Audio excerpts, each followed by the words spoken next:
1 Maccabees, chapter 13. Now Simon heard that Tryphon was gathering together a very great army to invade the land of Juda and to destroy it. And seeing that the people was in dread and in fear, he went up to Jerusalem and assembled the people, and exhorted them, saying, You know what great battles I and my brethren and the house of my father have fought for the laws and the sanctuary and the distresses that we have seen. By reason whereof all my brethren have lost their lives for Israel's sake, and I am left alone. And now far be it from me to spare my life in any time of trouble, for I am not better than my brethren. I will avenge then my nation and the sanctuary, and our children and wives, for all the heathens are gathered together to destroy us out of mere malice. And the spirit of the people was enkindled as soon as they heard these words. And they answered with a loud voice, saying, Thou art our leader in the place of Judas and Jonathan thy brother. Fight thou our battles, and we will do whatsoever thou shalt say to us. So gathering together all the men of war, he made haste to finish all the walls of Jerusalem, and he fortified it round about. And he sent Jonathan, the son of Absalom, and with him a new army, into Joppa. And he cast out them that were in it, and himself remained there. And Tryphon removed from Ptolemais with a great army to invade the land of Juda, and Jonathan was with him in custody.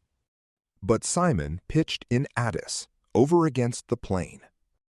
And when Tryphon understood that Simon was risen up in the place of his brother Jonathan, and that he meant to join battle with him, he sent messengers to him, saying, We have detained thy brother Jonathan for the money that he owed in the king's account, by reason of the affairs which he had the management of. But now send 100 talents of silver and his 2 sons for hostages, that when he is set at liberty he may not revolt from us, and we will release him. Now Simon knew that he spoke deceitfully to him.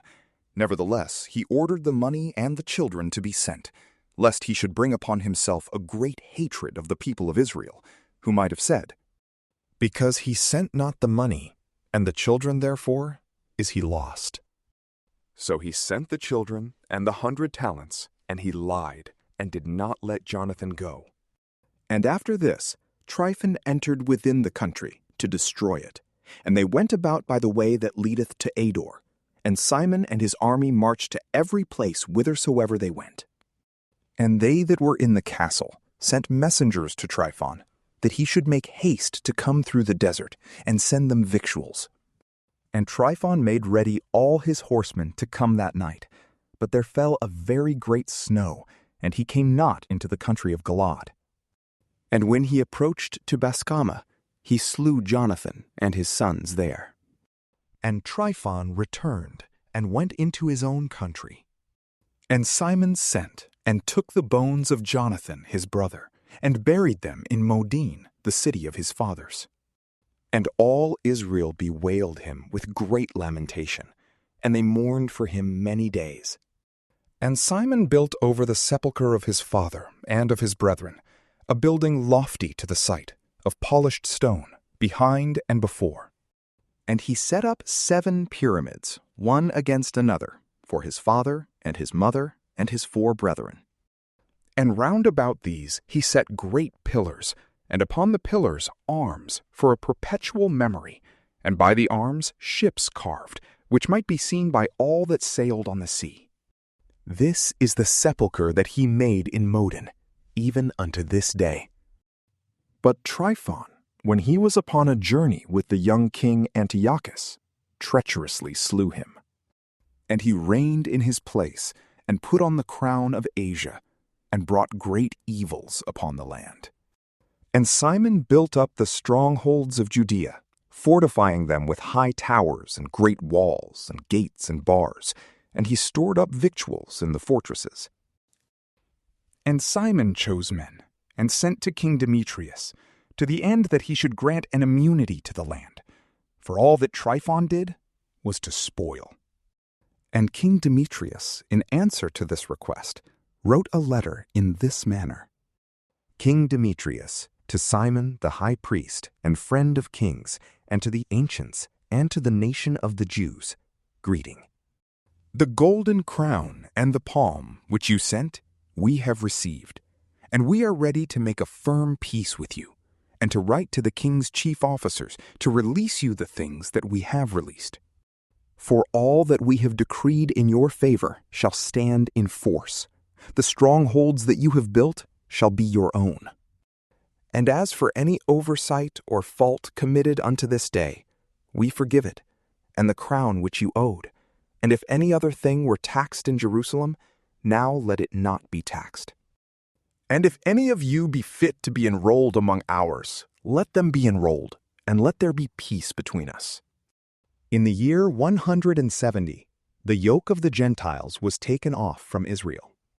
And the people of Israel began to write in the instruments and public records, the first year under Simon the high priest, the great captain and prince of the Jews.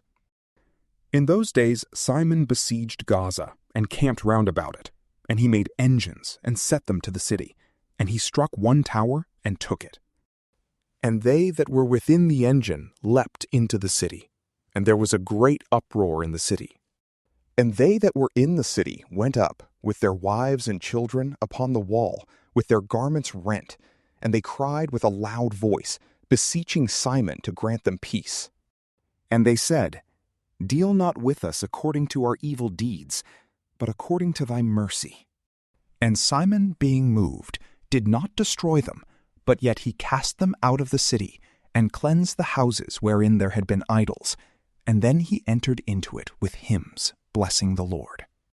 And having cast out of it all uncleanness, he placed in it men that should observe the law, and he fortified it, and made it his habitation.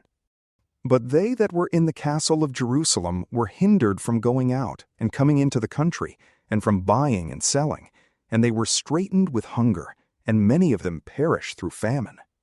And they cried to Simon for peace, and he granted it to them, and he cast them out from thence, and cleansed the castle from uncleannesses.